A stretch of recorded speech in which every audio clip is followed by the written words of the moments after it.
Everyone, welcome to my channel. तो finally Vanshika ने हिम्मत जुटा ली है सामने आने की। अब बहुत लोगों को नहीं पता है कि वंशिका कौन है, वो कंफ्यूज है वंशिका और गुड्डू में। तो जो वंशिका है उसी का नाम गुड्डू है और वो ही अरमान मलिक के घर पे लास्ट टाइम थी, जो उनके व्लॉग्स में भी आती थी।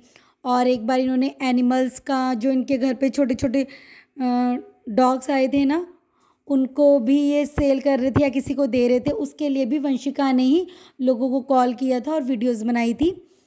और बहुत सारी व्लॉग्स में वो इनकी आती थी और ये उसको बेटा बेटा बेटा बेटा करके बोलता रहता था, अरमान मलिक भी। और कृतिका और पायल भी उसको बेटा बेटा करती रहती थी और वो इनको चाचा बोलती थी कि भाई मेरे चाचा हैं, क्योंकि वो इनकी सोसाइटी में ही रहती थी। लेकिन भाई इस नीच इंसान की हरकतें तो देखो। अरे वो इतनी छोटी लड़की है, वो इतनी बड़ी नहीं थी। आई थिंक वो 17 या 18 साल की लड़की होगी। और पिछले साल वो इसके घर पे ही कुछ दिन के लिए रही थी, क्योंकि उसके फैमिली में कुछ इशू हो गया था, तो जिस वजह से वो इसके घर पे कुछ टाइम के लिए रह रही थी। लेकिन इसकी मतलब क्या बोलो इसके बारे में, इसकी नीचता की हद देखो। अरे यार, अब रिश्ते कोई तेरे साथ बना रहा है, उन रिश्तों को तो छोड़ दे। सब जानते हैं कि तेरा ईमान धर्म कुछ नहीं है, तू पैसों के लिए, व्यूज़ के लिए कुछ भी कर सकता है, लेकिन मासूम बच्चों को तो छोड़ दे। वो तो तेरे सामने एक बच्ची ही थी, तूने उसके साथ भी ऐसे ही करना स्टार्ट कर दिया।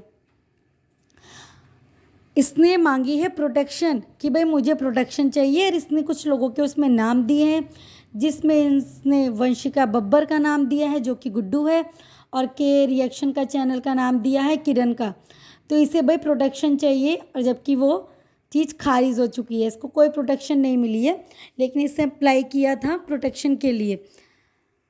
तो भाई वो गुड्डू किसी रीज़न की वजह से सामने नहीं आ रही थी, लेकिन जब सामने से इसने ही नाम दे दिया कोर्ट में कि भाई मुझे इससे प्रोटेक्शन चाहिए, तो भाई लोग पूछेंगे ना कि भाई इस लड़की से क्या प्रोटेक्शन चाहिए, इस लड़की ने क्या किया है।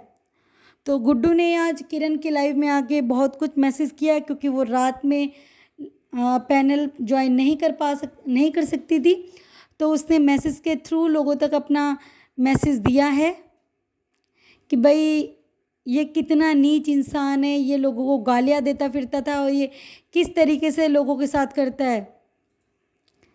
इसका काम ही है कि बस लोगों को यूज़ करो, इसके लिए कोई रिश्ते नाते मायने नहीं रखते। सगे रिश्तों की तो इन्होंने अपनी धज्जियाँ उड़ा के रखी हुई हैं, और जो बाकी लोग इससे कनेक्ट होते हैं तो बस सिर्फ़ और सिर्फ इसकी जो दुनिया है ना, वो यूट्यूब की है, जिस पे ये अच्छा बन के दिखा रहा होता है। और जाहिर सी बात है, अगर गलत चीज़ें दिखाओगे तो कौन आपको देखेगा, कौन आपको पसंद करेगा।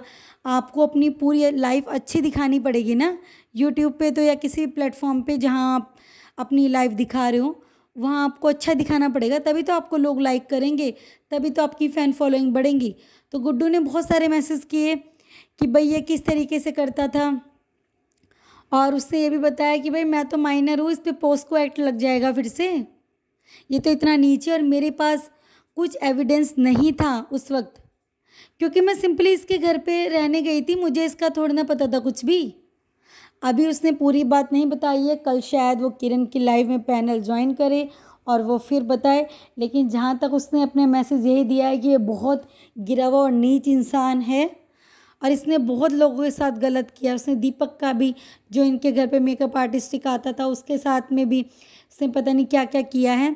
वंशिका ने बताया मैसेज के थ्रू कि भाई ये बहुत ज़्यादा हरामी इंसान है, और जो इसकी बीवियां हैं पायल और कृतिका, वो भी इससे कम नहीं है, वो भी इसी तरीके की है।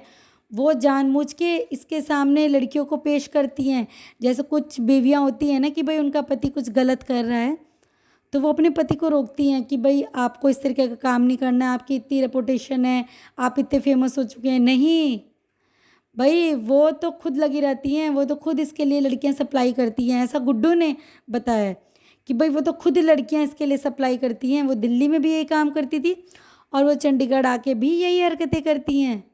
उनको कोई फ़र्क नहीं पड़ता, ये किसी लड़की के साथ सोए, किसी के साथ गलत करे, किसी को दारू पिलाए, किसी के नशे के इंजेक्शन लगाए।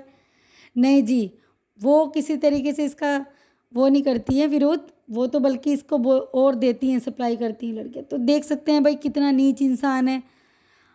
अब इसकी पोल खुलती जा रही है क्योंकि इसकी हेयरिंग डेट अब पास आती जा रही है ना, तो लोग और अवेयर हो रहे हैं इसके बारे में। लास्ट टाइम इसने बहुत वहाँ पे कांड किए थे कोर्ट में भी, वो भी सामने आए हैं कि भाई इसने किस तरीके से किया था।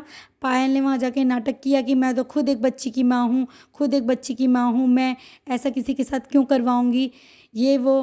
तो भाई बहुत नाटकबाज इंसान है, क्या कह सकते हैं इनके लिए।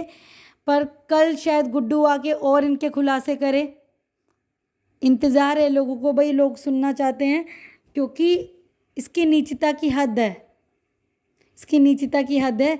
ये कभी इंसान सोचते हैं ना लोग कि चलो भाई पास्ट में कर दिया होगा, पास्ट में कर दिया होगा, लेकिन क्या पता अब सुधर गया है। नहीं, ये तो अब इसे और ज़्यादा घमंड आता जा रहा है कि मेरे पास इतना पैसा आ चुका है, मुझे इतने लोग फॉलो करते हैं। अरे जिन लोगों ने तुझे बनाया है ना, इस बात का ध्यान रख, वो तुझे गिरा भी सकते हैं। और तेरे ऊपर तो इतने केस लगे हुए हैं ना कि किसी ना किसी दिन तो तू सच में लंबा अंदर जाएगा ही, क्योंकि कितने तो तूने कांड कर रखे हैं, कितने फ्रॉड कर रखे हैं, कितने लोगों को पैसा लेके खा रखा है, कितनी लड़कियों के साथ गलत कर रखा है। अरे कितने लोगों की हाय लेगा तू। अपने बच्चे बच्चे हैं, दूसरों के बच्चे बच्चे नहीं हैं। अपनी बहनों तक को रुला रुला के भेजा है तूने अपने घर से, तो कौन तेरा साथ देगा। कहते हैं ना जब ऊपर वाले की लाठी पड़ती है तब अच्छे अच्छे सुधर जाते हैं। तो वक्त तेरा आ रहा है बेटा अरमान मलिक, ऐसा नहीं है कि हर वक्त अच्छा ही होता है। कुछ वक्त दे दिया भगवान ने तुझे भी, क्या पता सुधरने के लिए दिया हो, पर तूने उसमें भी लोगों का इतना ज़्यादा फ़ायदा उठाया है ना, गलत काम कर करके। तो कोई बात नहीं, आ रहा है तेरा टाइम भी। किसी ना किसी दिन जब जेल होगी ना, तब पीसीओ अंदर बैठ के चक्की, तब तुझे पता चलेगा कि दूसरों की घर की इज्जत खराब करने का नतीजा क्या होता है। कैसे पता चलता है कि दूसरों की भाई दर्द क्या होता है। जब तेरे साथ होगा ना तब तुझे पता चलेगा। ऐसे कल देखते हैं गुड्डू और इसके बारे में क्या बताती है।